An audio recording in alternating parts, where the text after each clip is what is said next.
জন্ম কি রোহিণী নক্ষত্রে? তাহলে জেনে নিন চন্দ্রদেবের সবথেকে প্রিয় নক্ষত্রে আপনার জন্ম। রোহিণী নক্ষত্রকে জ্যোতিষশাস্ত্রে অত্যন্ত শুভ আকর্ষণীয় নক্ষত্র বলা হয়। এর অধিপতি দেবতা হলেন চন্দ্রদেব। তাই এই নক্ষত্রে যেসব মানুষ জন্মগ্রহণ করেন এদের মধ্যে একটা সুন্দর অনুভূতি থাকে এবং এদের আকর্ষণ ক্ষমতা অনেক বেশি থাকে।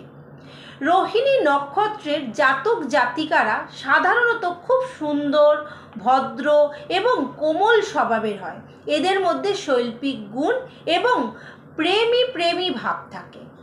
এরা যেখানেই যায় সেখানের মানুষের মন জয় করতে খুব পারেন।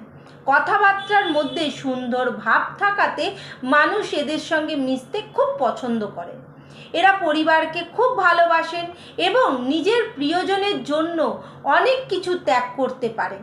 অর্থ উপার্জনের ক্ষমতাও এদের মধ্যে অনেক বেশি থাকে। জীবনে ধীরে ধীরে সুখ, সমৃদ্ধি ও সম্মান লাভ করতে পারেন। তবে রোহিণী নক্ষত্রের মানুষদের একটি দুর্বলতা হলো কি জানেন? এরা খুব আবেগপ্রবণ, ছোট ছোট বিষয় খুব কষ্ট পান।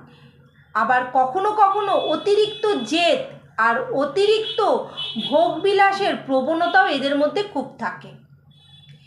জ্যোতিষশাস্ত্রে রোহিণী নক্ষত্রে জন্ম নেওয়া ব্যক্তিকে চন্দ্রদেবের অধিপতি বলা হয় এবং চন্দ্রদেবের আরাধনা করা, সোমবার দিন সাদা বস্ত্র পরা, শনিবার দিন সাদা মিষ্টি মানুষকে দান করা এবং সাদা ফুল দিয়ে পুজো করলে চন্দ্রদেবের আশীর্বাদ প্রাপ্ত হন।